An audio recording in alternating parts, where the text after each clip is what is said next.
ایک شخص آیا کہ یا رسول اللہ، اب دیکھو آپ اللہ کے راستے میں ہو، آپ اللہ کے راستے میں ہو. ایک شخص آیا، یا رسول اللہ کیا میں کچھ مال خرچ کر کے اللہ کے راستے میں جانے والے کا اجر لے سکتا ہوں؟ آپ نے فرمایا کتنے تیرے پاس؟ کہنے لگا جی 6000. اس دور میں 6000 بہت بڑی دولت تھی. تو آپ نے ان سے فرمایا کہ تو 6000 تو کچھ کہہ رہا ہے اور میں یہ کہہ رہا ہوں تو سارے بھی خرچ کر دے تو جو اللہ کے راستے میں سویا ہوا ہے اس کی نیند کے اجر کو بھی نہیں پا سکتے. اچھا، پہلی امتوں پہ روزہ فرض تھا افطاری سے افطاری بہت شدید تھا، 24 گھنٹے کا روزہ. بس افطاری کے بعد آنکھ لگ جاتی تو روزہ اگلا شروع ہو جاتا. تو ہم پر بھی پہلے ایسے ہی روزہ ہوتا رہا، افطاری سے افطاری. تو ابن سرمہ رضی اللہ تعالی عنہ اونٹ چرانے والے تھے، وہ شام کو لوٹے تو بیوی سے پوچھا کوئی افطاری کا سامان ہے؟ انہوں نے کہا ہے تو نہیں، میں کہیں سے لے آتی ہوں. وہ گئیں افطاری کا کوئی سامان لینے، ان کو تھوڑی دیر ہو گئی اور ان کی آنکھ لگ گئی تھکے ہوئے. سورج ڈوب گیا. جب وہ آئیں تو ان کا ہائے سرمہ تو ہلاک ہو گیا. کہ کیا ہوا؟ کہ اگلا روزہ شروع ہو کیونکہ تیری آنکھ لگ گئے.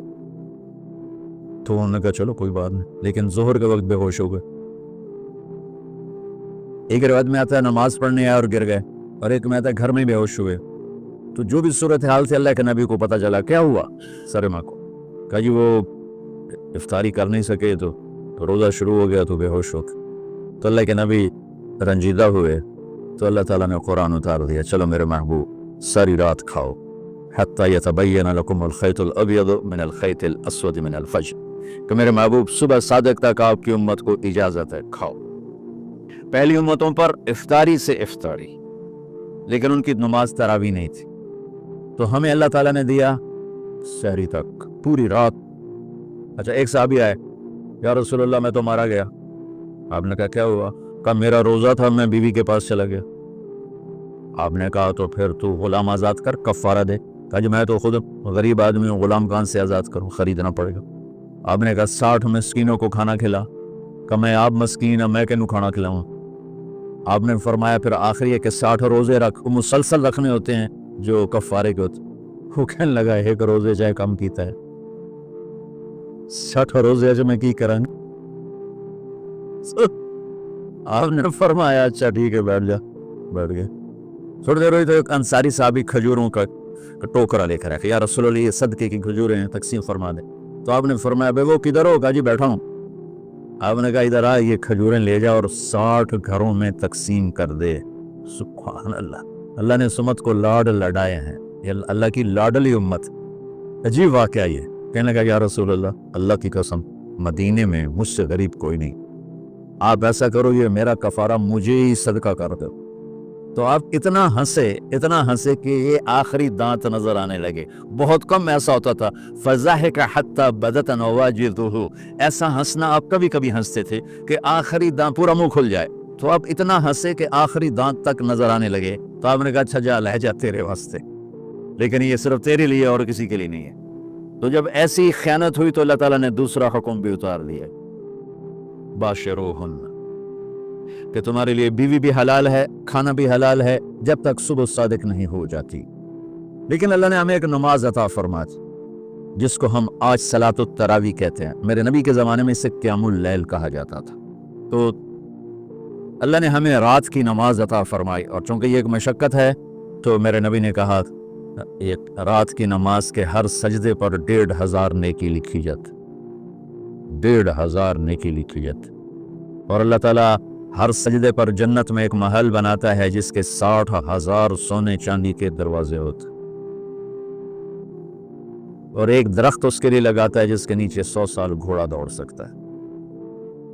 تو رمضان کا اہتمام آپ رجب سے شروع فرما دیتے تھے. میرے نبی نے 9 رمضان دیکھے، 9 رمضان اپنی زندگی میں، 9 رمضان. 10ویں رمضان سے پہلے آپ اللہ کے پاس تشریف لے گئے. آپ کی زندگی میں روزے فرض ہونے سے آپ کی وفات تک 9 رمضان گزرے. اور میں قربان جاؤں اپنے نبی پر، اپنی امت پہ کیسی شفقت تھی. آپ سحری کھاتے تھے بالکل آخری وقت، ادھر بلال اذان دے رہا ہے اور ادھر آپ آخری لقمہ کھا رہے ہیں، اور ادھر سورج نیچے ہوا اور آپ کھجور منہ میں. ایک آدمی اوپر کھڑا ہوتا تھا مدینے میں تو وہ چھت پہ, گھر کی چھت پہ کھڑا ہوتا تھا. سفر میں ہے تو وہ کسی پہاڑی پہ کھڑا ہوتا تھا. جو ہی سورج کا کنارہ نیچے جاتا اور فوراً وہ کہتا یا رسول اللہ قد غربت, تو آپ کھجور منہ میں ڈال لیتے تھے, یا پانی. کبھی پانی سے افطار فرماتے تھے, کبھی کھجور سے افطار فرماتے تھے کہ میری امت پہ بھوک کا وقت کم سے کم آئے. آج کل جو ہمارے افطاری کے اوقات ہیں یہ سورج ڈوبنے کے بھی 2-2.5 منٹ بعد کے ہیں کہ احتیاطاً, ٹھیک ہے چلو احتیاط کر لو کوئی مسئلہ نہیں, لیکن اصل ہے ادھر چونکہ اب سورج ہمیں نظر ہی نہیں آتا ہے, اس طرح ہم گھرے ہوئے ہیں شہروں میں, دیہاتوں میں بھی اب اس طرح کا ماحول ہے کہ وہ نظر نہیں آتا ہے, تو بہتر کا ادھر سورج غائب ہو ادھر لقمہ منہ میں جائے. لیکن یہ تب ہے جب آپ نظر آ رہا ہو. اب جب آپ یہاں بیٹھے ہو حسنین میں تو یہاں تو کوئی سورج نظر نہیں آئے گا, یہاں تو مینار ہی نظر آئے گا. تو لہٰذا احتیاط ٹھیک. ہمارے اہل حدیث بھائی وہ 2 منٹ پہلے ہم سے افطار کرتے ہیں, تو بڑی اچھی بات ہے کہ سورج کے غروب ہونے کا جو اصل وقت ہے اس کے ساتھ ہی افطار کرنا. اور سحری میں ایک واقعہ سناتا ہوں. آپ سحری کھا رہے تھے, بکرے کی سری پکی ہوئی تھی, تو مولا علی رضی اللہ تعالیٰ عنہ اور عرباض بن الساریہ رضی اللہ تعالیٰ عنہ آپ کے ساتھ کھانا کھا رہے تھے. تو حضرت بلال ہے, یا رسول اللہ وقت ختم ہو گیا ہے, میں اذان دینے جا رہا ہوں, آپ برائے مہربانی کھانا پینا بند کریں. اور یہ کہہ کر چلے گئے. چھت, ایک انصاری عورت تھی, اس کے گھر کی چھت پہ چڑھ کے اذان دیتے تھے. چڑھنے لگے تو پھر واپس آئے کہ دیکھوں اللہ کے نبی نے کھانا چھوڑ دیا یا نہیں. آگے دیکھا تو وہ کھا رہے تھے. انہوں نے کہا یا رسول اللہ واللہ لقد اصبحت, یا رسول اللہ اللہ کی قسم سحری کا وقت ختم ہو گیا, صبح ہو گئی. تو آپ نے ہاتھ پیچھے کر لے کر تیرا بھلا ہو بلال, ابھی وقت باقی تھا, تیرے قسم کھانے پر اللہ نے اس کو پہلے نکال دیا کہ تیری قسم کہیں چھوٹی نہ پڑ جائے. تو حضرت علی نے فرمایا کہ اگر بلال قسم نہ کھاتے تو جب تک میرے نبی کھاتے رہتے صبح صادق نہیں ہونی تھی. تو بالکل آخری وقت میں آپ کھاتے تھے تاکہ کم سے کم وقت امت پہ بھوک کا آئے.